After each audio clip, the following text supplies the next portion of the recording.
Terus biaya ini nanti akan ditanggung oleh pihak sekolah atau dari pihak kami. Terus untuk yang ketiga itu adalah biaya sewa ruang, proyektor, whiteboard dan alat tulis. Kalau memang itu sudah ada, tidak usah. Terus biaya transportasi PP dari Cepu dan akomodasi untuk instruktur selama di Cepu. Terus selain itu konfirmasi untuk jumlah peserta. Jadi akan kita adakan ujian. Cuma itu yang kita. Itu aja ya. Jadi kalau kita udah tahu ini, maka nilai yang saya bilang minus 1,5 itu bisa dibicarakan internal. Jadi tidak langsung ke siswa. Dan memang itu perlu karena ya kalau saya lapor ke pusat, tapi yang pasti bahwa Mr. Jason akan datang untuk meyakinkan muridnya dari London sebelum dimulai. Setelah ada persesuaian paham lewat itu. Jadi saya pikir kita buka aja bahwa itu dibawa jauh Pak, dibawa nilai-nilai kemampuan mereka. Karena saya pikir mereka beli handphone di atas 2 juta aja mampu kok. Ini kan untuk mereka di kemudian hari, baik di nasional, domestik maupun di internasional. Ya. Ini saya sudah paham maksudnya. Jadi menawarkan bagi anak-anak yang ingin mengikuti sertifikasi kan gitu ya. Ya betul. Sertifikasi untuk K3L gitu ya. Jadi prinsipnya nanti begini, kami coba menawarkan kepada anak-anak itu dulu dengan brosur-brosur yang sudah panjenengan buat, kita tawarkan begitu bagi anak-anak yang siap untuk mengikuti K3L, itu ada sertifikasi itu, silakan kami koordinir gitu loh. Nanti koordinir langkah-langkah prosesnya seperti ini, biayanya sekian kan. Iya. Kan gitu lah, intinya kan begitu ya Mas. Iya. Teknisnya sudah ya. Sebab begini, kami sementara ini belum punya program yang harus mengharuskan mewajibkan anak mengikuti itu ke situ. Sedangkan yang sertifikasi kita saja belum selesai. Ini langsung anak-anak gratis. Anak gratis ini yang biaya sekolah. Gitu. Jadi kita coba nanti brosur panjenengan tinggal ya. Nanti setiap ada kesempatan kami akan memberikan informasi itu kepada anak-anak kami ya.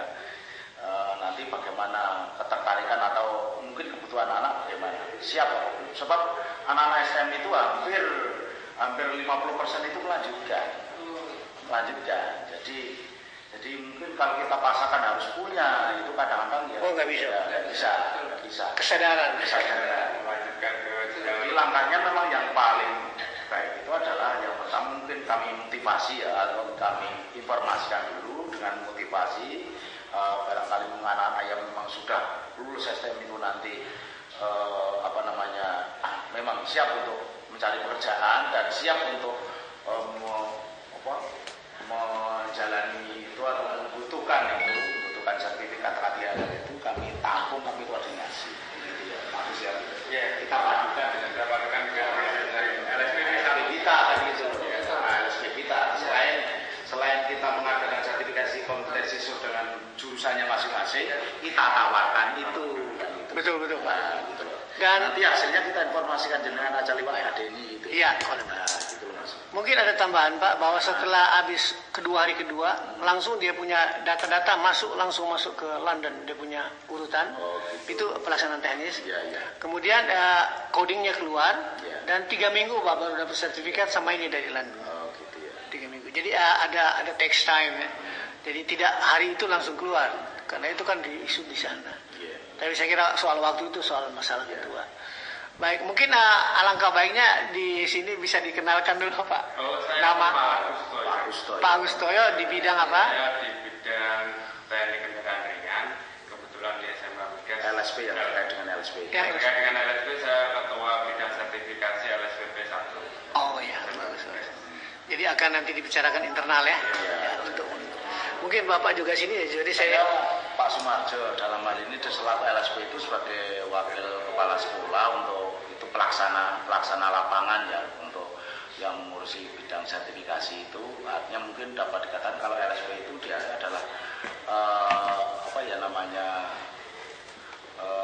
penasihat ya, wakil penasihat lah gitu kalau di LSP gitu. Misalnya kan LSP itu kan ada penasihat baru ketua LSP gitu lah. Kalau dalam hal ini saya mungkin bisa dikatakan sebagai wakil penasihat gitu lah. Itu paling bermuatan positif tuh, nasihat. Baik, saya kira nanti mungkin kalau hasil perkembangan bisa dengan saudara Denny Chandra, karena dia memang bermukim di sini dan dia memang yang memperkenalkan kami. Saya kira ini cukup baik. Nanti saya kira yang lain-lain bisa kita kirimkan nanti ke Mas ya, yang melalui email. Cuma mungkin emailnya nanti Mas Denny minta ya, dicatat. Cuma mungkin perlu Pak, saya ingin gambaran secara sederhana gitu loh, anak-anak bagaimana langkah-langkah itu biayanya berapa gitu aja. Sekian betul. Mendapatkan Saya udah katakan tadi bahwa di minus 1,5 tinggal ya.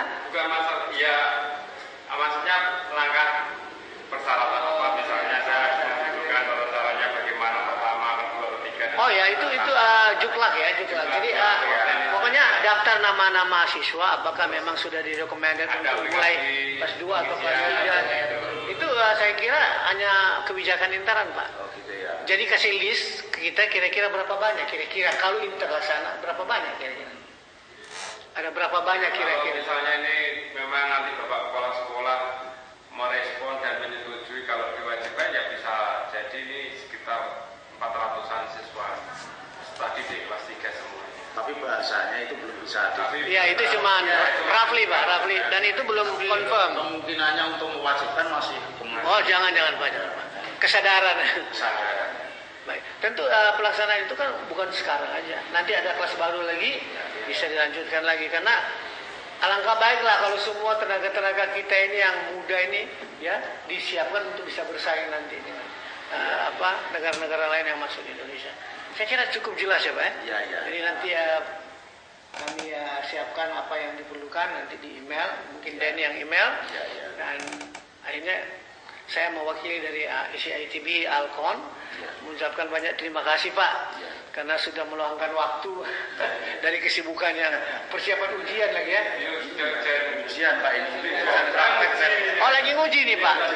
Terima kasih. Dan Pak Denny mungkin akan tangani karena saya harus kembali ada pimpin meeting di Jakarta juga tapi via Surabaya. Baik, terima kasih banyak. Mungkin Denny ada sampaikan sesuatu yang untuk. Oh ya, sebelumnya terima kasih Pak Marjo atas waktu yang diberikan.